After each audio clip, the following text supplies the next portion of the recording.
My name is MaryAnn, and I'm going to speak to you today, just for a little while, about what it's like to be 80 years old. I know there's a lot of seniors here who are probably listening, and some of it's pretty funny, and some of it's really the truth. You see, when you turn to be 80 years old and you're a woman, the first thing you know is that you're invisible. You can be in a room with 20, 30 people, and unless they know you, you probably won't have a conversation during that time because you're invisible. And you really probably shouldn't be, because we're all worth getting to know. But I want to tell you a little bit about my story. I come from 7 children. We had 3 girls and 3 boys, and we lived upstairs from Grandma. That's what it was like growing up in the 50s and the 60s.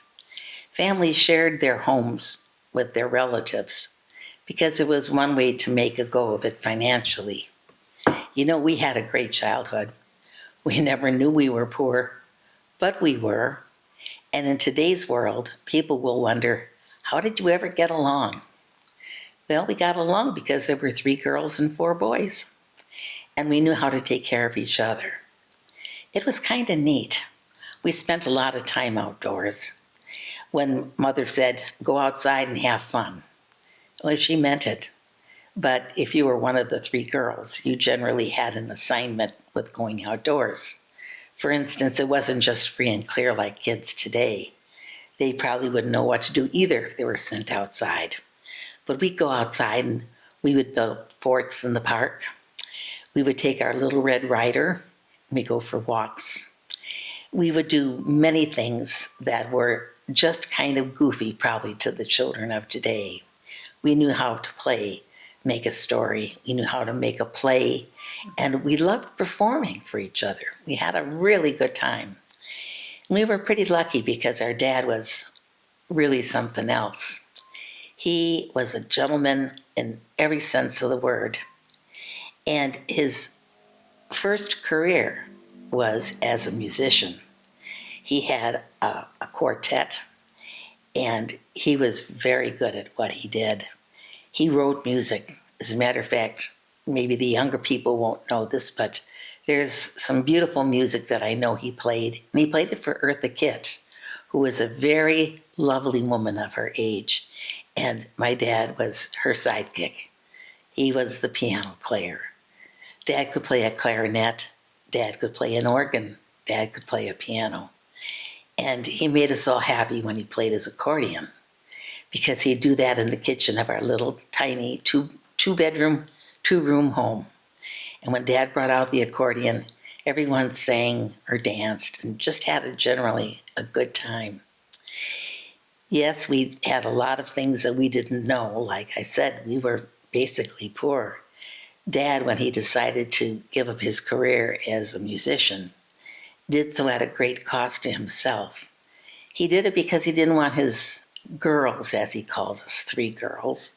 He didn't want us to find him, go looking for him, and he would be in what he called a saloon or a nightclub. He didn't think that was a good environment.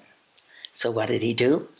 He took the police exam and became a patrolman in Whitefish Bay, Wisconsin, and later went on to be a detective and so forth in the Milwaukee Police Department. But believe me, even back then, they didn't pay very much to be a policeman or a detective. But Dad was raising 7 children on this meager budget. And it had a lot of benefits. It taught us to be responsible for one another, to be responsible for what we were asked to do, to be responsible for our lovely grandmother, who through her generosity let us live above her in her little home. Can you imagine 7 kids making noise upstairs on the floor and marching through her home? Because believe me, we had to make up games in order to really have any fun. We didn't have a TV until, well, I was probably about 10 years old. And I remember one of my first TV programs, I saw the coronation of Queen Elizabeth. And I was just dumbstruck. It was so beautiful. because of my young age, I didn't understand why she was dressed so differently, why she had a train on the back of her dress that went on forever. At least it seemed that way. And that was my first TV program. At that time, TV was meant for families. And so you had things like the show of shows. You would have just every program you would have, Ed Sullivan. They were all meant for the family. And that's how we had our first glimpse of the Beatles. We saw them on TV. That was just great. But even at that rate, with our TV that we got to watch once in a while, we had the radio. And the radio gave us a world of imagination. It was kind of neat. You would hear One Man's Family, or you would hear, any number of programs, mystery programs. One Man's Family was really One Man's Family, and then we had this one that was, I forget the name of it right now, but it was Molly Goldberg. And she used to sit in the window of her apartment in Brooklyn, and she would talk to her neighbor across the way, courtyard to courtyard, and they talk about their families. It was pretty funny because she was a true Jewish woman. And Molly Goldberg, they call her, she just knew how to fix and do everything. Every life should have had a Molly Goldberg. So if it wasn't the radio, it was the TV, but mostly it was our brothers and sisters. I enjoyed that time tremendously, and that's how we grew up. We always had work, we always had a family, we had school, we had homework, just like the children today, only that I'm sure that today the cell phone and the computer and the book, they all have made a rather large impact. Unlike the children of today, we learned Mrs. Palmer's method of penmanship, and we had to know how to write cursively, and it was to look just exactly like it did on the blackboard. You made the O that was perfectly oval, and it just had to look exactly like that in order for you to pass. We had a very good and wonderful life. High school was the same way. We didn't have to worry about what were we going to do on Friday night. Everyone went together as a group. We wouldn't call it a gang because that has a negative connotation. And back then, that's what it meant. But in fact, we went as a group. We go to sock hops. Now, sock hops were wonderful because you literally listened to the music of the day and you wore socks and you danced. And you danced all night long, probably from about 6:30 to 10. And when it was done, you were just soaking wet from sweating, and you had the best time of your life. You see, back then, they didn't have to lock schools. They didn't have to check lockers. They didn't do the things that they do today because we lived in a different environment.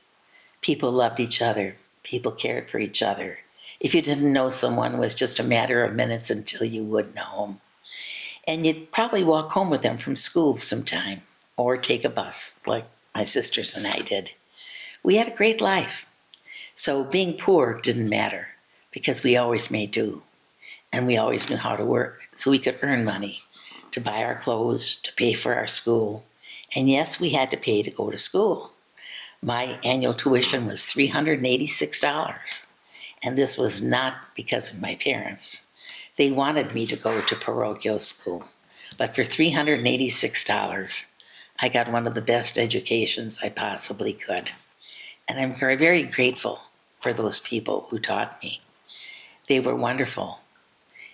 Well, life was a bit different, and the different times have different solutions to how we live and what we live. My father and mother always made sure that we went to church, because you can't have the attitude of gratitude unless, in fact, you really do have the attitude of gratitude. And it's something to contemplate. We thank the dear Lord every day. And at that time, we started every day out with a church service. And after church, we went to school. But we had meal prayers as a family. We had night prayers as a family. And we stayed together as a family. And I think it was because of our belief in God. We knew He was our great all in all, our King, our Almighty. And He, in fact, was instrumental in the life we led. And we knew it was one terrific life. Well, that's my early years. And the next time I talk to you, I'm going to tell you what it's like at the next stage of my life. But for now, thank you for your time. This is MaryAnn, over and out.